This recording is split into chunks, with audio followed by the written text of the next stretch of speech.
Hi lads, we're here in the Shannon Airport Aviation Gallery. I just want to go through a few things on Concorde with you here today. We'll start up here anyway with the Airbus A400 military, a very recent aircraft to our collection, and Concorde, Philippine Airlines Concorde.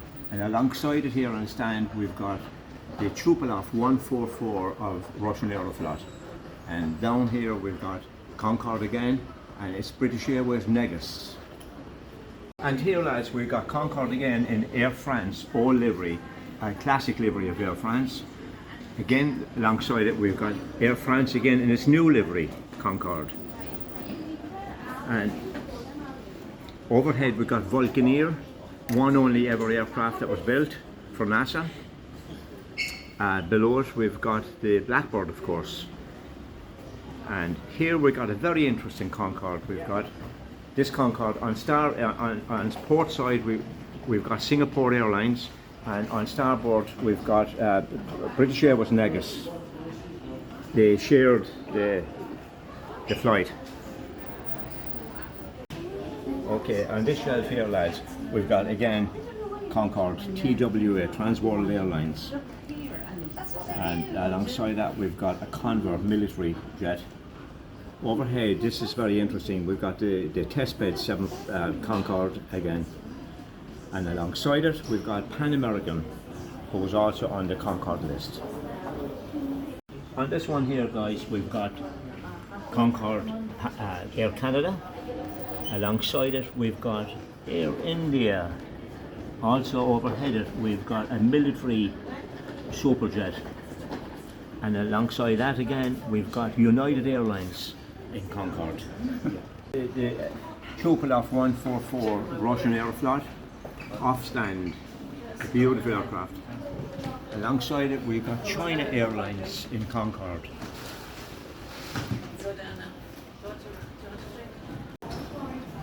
Here we've got Singapore Airlines, as you can see, being got ready for its next flight. Overhead we've got Rockwell Lancer of US Air Force. Alongside it again we've got the Tupolev 144, and very interesting we've got St. Oller, the first Aer Lingus airplane, and it's a de Havilland. There we are again, just to let you know, finish our Concordes here. We have got the United States of America, which would have been on the order list once upon a time. I think America was going to take 2 of these for their presidential suite, and underneath it we've got Air France current livery, which of course successfully flew for many years. Over here, one of the rare ones that did fly would have been Braniff International flew Concorde within America. And here we got the RAF Concorde, which didn't come to pass, but I presume that this was for their generals and their majors to get them around the world, yeah, quickly. So, down here we've the Concorde that everybody would know, British Airways, Canary Wharf tail of today, British Airways of today, that would be. Yeah, and here's the tail, it's called the blow tail, they call it, flag. Over here we've got United Airlines. United Airlines, amazing airline in America. They had Concorde on their order list, yeah, and again it failed to happen. And this one here, of course, is Concorde. That would have been British Airways livery back in the 90s, and its name would be Lander. It has the navy tail, the crown. Actually, it's my favourite livery on British Airways ever. Virgin Airlines. No, Virgin, Richard Branson, he was a very young Richard Branson of the time of Concorde, but he intended to have Concorde within his fleet when he was an older man. That's Virgin. And left of it here, we've got Sabina. Amazing that they were on the order list for Concorde. Sabina Airlines, yeah. And again we come down and we have, here we've got British Airways Negus. It's the red tail livery of British Airways once upon a time. And underneath it we got a very interesting one. We've got the Boris Johnson Concorde. That was the Concorde he was going to use for Brexit. Now he also took out Voyager 2 out of the RAF, which would be an Airbus A330, and he's using that now as the Brexit plane at the moment. That's what the government of England are using. Again, your Virgin Airlines would have been delivery of today. If Virgin were using Concorde, that would be delivery of today. Underneath here we've got Continental Airlines. Continental also had Concorde on order. Yeah. And down below we've got Air France. My favourite French delivery, actually.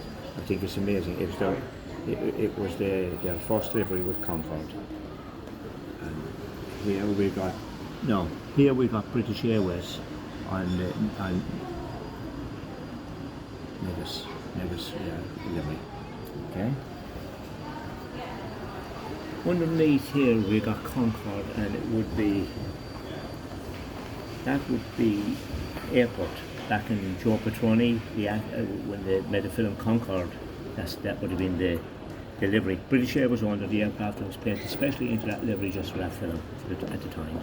Here we got Pepsi came along to help Concorde's journey and financed it handsomely. So it went into Pepsi. I'm led to believe it never flew in supersonic speed, it flew in commercial speed because of its dark colour. That's Pepsi. And again, we've got Iran. They were the last Concorde. They were the last people to whip out of the Concorde list. And that was 1984, and that was the demise of Concorde at that point. Philippine Airlines, these people also had Concorde on their list. And alongside it, we got the Tupolev 144. That was their answer to Concorde. Okay. Now, this one is very interesting. American Airlines had 101 Concordes on order at one point. 101. They would have been the major carrier of Concorde, and again, it failed to happen. Okay. So down here, now we got my favourite colour, of course. Here we got BOAC. That would have been the first Concorde to fly commercially. BOAC colour. Now, along these three, you've got Negus, you've got Lander, and you've got British Airways. They would have been the three liveries of Concorde's life in England.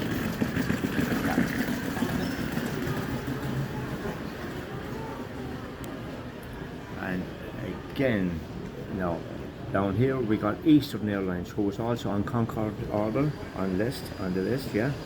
And above it, now we got American Airlines again.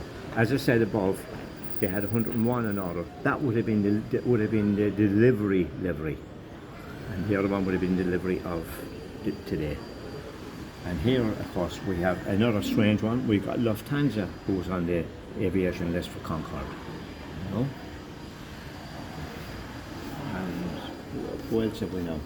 Here we had, of course, Air Canada was on the list for Concorde. So as we stand here in front of the Concorde corner, as I call it, we've got the full collection of Concorde, what was produced, what would have been produced for the world. Now I'm led to believe that I'm possibly one of the few that would have the full collection, simply because I stayed with the collection all my life, and it took anything up to 40 years for everything to be produced in Concorde.